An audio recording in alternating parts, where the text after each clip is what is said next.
नमस्कार दोस्तों, आज बात होने वाली है महान सम्राट चंद्रगुप्त मौर्य के ऊपर। महान सम्राट चंद्रगुप्त मौर्य की अगर बात की जाए तो आप जानते हो कि महान सम्राट चंद्रगुप्त मौर्य जो हैं वो पाटलिपुत्र के अंदर रूल करते थे। पाटलिपुत्र कहाँ पड़ता है? बिहार के अंदर, जिसको आज हम पटना के नाम से जानते हैं।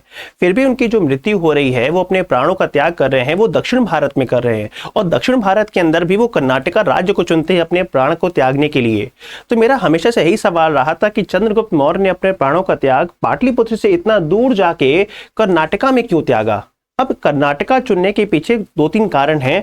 हम उन सारे कारणों को आज के इस क्लास में एनालिसिस करेंगे। देखिए, अगर कर्नाटका राज्य की बात की जाए, है ना, अगर थोड़ा सा इस मैप को मैं, क्योंकि जो मैप आपके सामने मैं लाया हूं ये बेसिकली मौर्यन एम्पायर का मैप है। और इस मौर्यन एम्पायर के मैप की अगर थोड़ी सी बात की जाए तो थोड़ा सा मैं जूम करता हूं ताकि आपको समझाने में आसानी रहे। अगर आप कर्नाटका स्टेट को देखोगे तो मौर्यंस ने जो अपने राज्य का मैक्सिमम साउथ के अंदर जो विस्तार किया है, दक्षिण भारत के अंदर विस्तार किया है, वो कर्नाटका स्टेट तक किया है, कर्नाटका और आंध्र प्रदेश तक। मन में सवाल आता है कि क्या मौर्यंस कर्नाटका के नीचे तमिलनाडु और केरल वाले इलाकों में नहीं गए थे? तो जवाब है गए थे। आगे जाके जब चंद्रगुप्त मौर्य की मौत होगी तो चंद्रगुप्त मौर्य के मरने के बाद में सम्राट बिंदुसार गद्दी पर बैठेंगे। और बिंदुसार जो है वो तमिलनाडु में एक जगह है तिन्नेवल्लई, है ना, तमिलनाडु में जगह का नाम क्या है? तिन्नेवल्ले तक के इलाके पे कब्जा करेंगे। लेकिन बिंदुसार को ये बात समझ में आ चुकी थी कि दक्षिण भारत के अंदर इतना नीचे जाके शासन करने से कोई भी आर्थिक लाभ होने वाला नहीं है और इधर से कोई खतरा भी नहीं है। आप बैठे हुए कहाँ हो? पाटलिपुत्र के अंदर। ये तमिलनाडु का इलाका है, बहुत ज्यादा डिस्टेंस है कि नहीं है? बहुत डिस्टेंस है।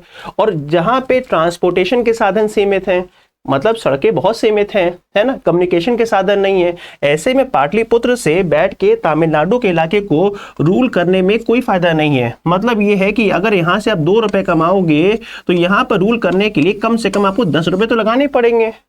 तो साम्राज्य के दृष्टिकोण से किसी भी तरीके से ये बहुत ही ज्यादा प्रॉफिटेबल मुद्दा नजर नहीं आ रहा था। इसीलिए आगे जाके बिंदुसार ने भी इस इलाके को छोड़ दिया था और मौर्य की जो अंतिम सीमा तय की गई थी वो कर्नाटका। अब कर्नाटका में इतनी दिलचस्पी क्यों नजर आ रही है? कर्नाटका में इतनी दिलचस्पी इसलिए नजर आ रही है कि कर्नाटका के अंदर एक जगह है कोलार। और कोलार की बात करेंगे तो आपको कोलार के अंदर बहुत सारी गोल्ड की माइंस, है ना, मिलेंगी आपको। अभी आपने एक फिल्म देखी होगी KGF, कोलार गोल्ड फील्ड, यश साहब की फिल्म आई थी KGF।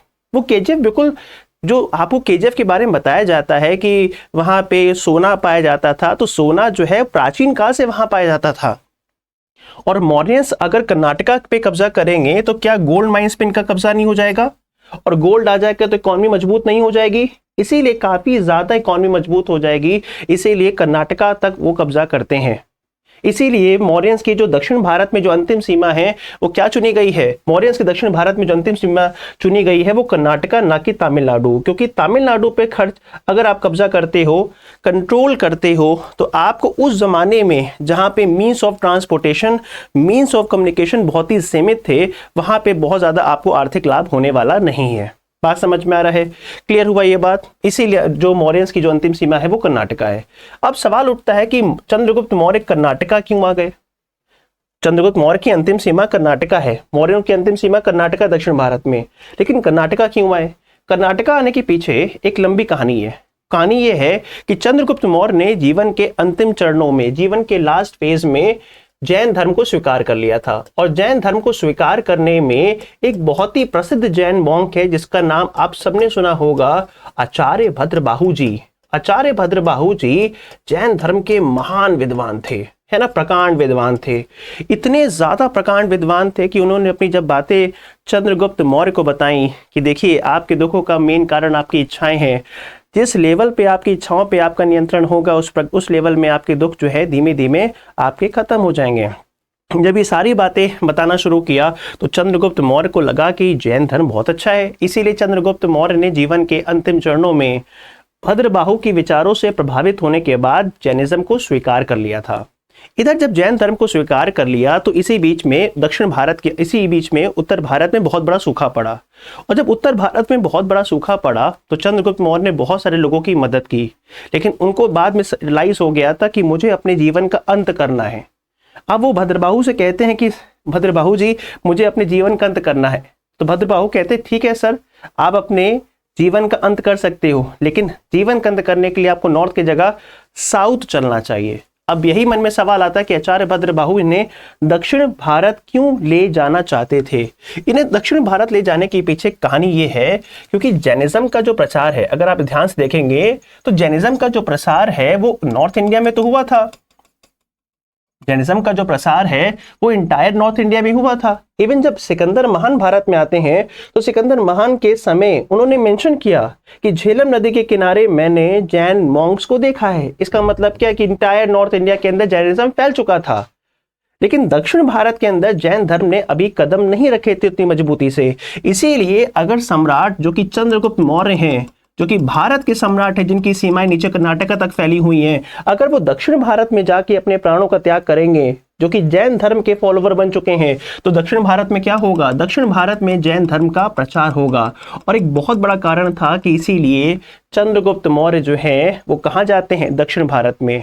और आचार्य भद्रबाहु भी जाते हैं। और आचार्य भद्रबाहु ने जब चंद्रगुप्त मौर्य को ले जाते हैं तो कहा जाता है कि भद्रबाहु के कारण ही दक्षिण भारत के अंदर जैन धर्म का खूब विस्तार हुआ। और इसीलिए आचार्य भद्रबाहु को हम एक और नाम से जानते हैं, इन्हें हम कहते हैं दक्षिणी जैनी।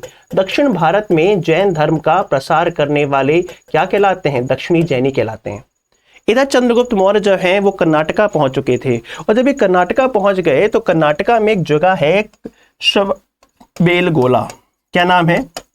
श्रवणबेलगोला। ठीक है।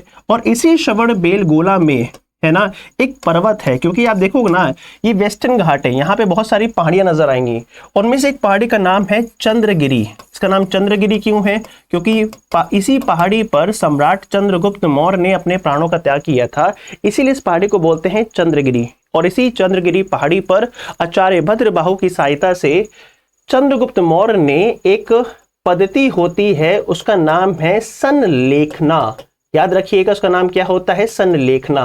ठीक है। और इसी संलेखना, अच्छा इसमें होता क्या है? इसमें करना कुछ नहीं होता है। इसमें सबसे पहले आपको खाने को और फिर पानी को त्याग करना होता है। जब खाना नहीं होगा, पानी नहीं होगा, तो धीरे धीरे शरीर का क्या हो जाएगा? अंत हो जाएगा। इसी को प्रोसेस को संलेखना या फिर काया कलेश भी कहते हैं। काया समझते हो ना? काया मतलब होता है रूप। समझ में आया? मत कर काया का अभिमान। काया, इसी को क्या करना है? अंत करना है। इसी को प्रोसेस को संलेखना भी कहते हैं, और इसी प्रोसेस को आपको काया कलेश भी कहते हैं। आई थिंक ये बात आपको समझ में आई हो कि दक्षिण भारत में क्यों चुना गया। एक तो मौर्यों की अंतिम सीमा दक्षिण भारत में कर्नाटका है, इसीलिए कर्नाटका तक जा सकते थे, नीचे गए नहीं ये लोग। और दूसरा, दक्षिण भारत जाने का प्रमुख कारण क्या नजर आया? आचार्य भद्रबाहु चाहते थे कि जैन धर्म का प्रसार दक्षिण भारत में हो, और इसीलिए कहा जाता है कर्नाटक के श्रवणबेलगोला में चंद्रगिरी पर्वत के ऊपर इन्होंने अपने प्राण त्यागे, महान सम्राट चंद्रगुप्त मौर्य ने। और याद रखिएगा कि आचार्य भद्रबाहु किस धर्म को, आचार्य भद्रबाहु किस ग्रुप के हैं? तो याद रखिएगा आगे जाके एक संप्रदाय बनेगा, दैट इज दिगंबर। दिगंबर वो संप्रदाय है जो महावीर स्वामी की तरह किसी प्रकार के वस्त्र को धारण नहीं करेगा। समझ में आ रहा है? और चूंकि आचार्य भद्रबाहु दक्षिण भारत लेकर चंद्रगुप्त मौर्य को, इसीलिए दक्षिण भारत में देखिएगा, दक्षिण भारत के अंदर रूल करने वाली, इस क्षेत्र में रूल करने वाली जितनी भी डायनेस्टीज होंगी वो जैनिज्म को बहुत ज्यादा पैट्रोनेज देंगी, संरक्षण देंगी। जैसे कि आपने नाम सुना होगा चालुक्यास का, आपने नाम सुना होगा जैसे राष्ट्रकूट का, गंग का, कदम का। सर चालुक्य यहीं पे तो थे, आगे जाके चालुक्य की जगह पे कौन आ गए? राष्ट्रकूट आ गए, उन्होंने भी संरक्षण दिया। और नीचे उत्तरी कर्नाटका के अंदर देखिएगा तो कर्नाटका के अंदर मिलेगा आपको गंग वंश, उसने भी संरक्षण दिया जैनिज्म को। समझ में आ रहा है कि नहीं आ रहा है? इवन कर्नाटका के अंदर आपको नजर आएगा भगवान ऋषभ देव के जो बेटे थे बाहुबली, उनकी बहुत ही विशाल काय मूर्ति बनी। इनका नाम क्या? गोमेतेश्वर की मूर्ति बनी हुई है, शानदार मूर्ति बनी हुई है। तो आई थिंक ये स्पष्ट हो गया होगा कि जो दक्षिण भारत के अंदर जैन धर्म का प्रसार हुआ है वो आचार्य भद्रबाहु की वजह से हुआ था। बाकी इसकी जो पीडीएफ है दोस्तों, है ना, वो हमारे ऐप के ऊपर, हिस्ट्रीशाला के ऊपर अवेलेबल है। आप इस ऐप को डाउनलोड कर सकते हो। इस पे हम लोग पीडीएफ को मेंशन कर देंगे, डाल देंगे। ठीक है। बाकी हम लोग का कोर्स अब 15 अक्टूबर तक आपको एंशिएंट हिस्ट्री का मिल जाएगा, जिसके बाद आपको एंशिएंट हिस्ट्री पढ़ने की कहीं से भी जरूरत आपको नहीं पड़ेगी। है ना, मेरे नोट्स, लेक्चर्स और जो आपको चीज़ें प्रोवाइड की जाएंगी वो सफिशिएंट होंगी आपके एग्जामिनेशन के लिए। ठीक है, आशा करता हूँ कि आपको ये वीडियो पसंद आया होगा। मुलाकात करेंगे अगली वीडियो के लिए। अगर आपको क्लास पसंद है तो प्लीज़ कमेंट करके बताइएगा कि क्लास आपको कैसी लगी, क्योंकि आपके कमेंट्स मेरे लिए बहुत ज़्यादा इंपॉर्टेंट रहते हैं। लाइक कर दीजिएगा वीडियो को, सब्सक्राइब कर लीजिएगा। Thank you so much and please download my app.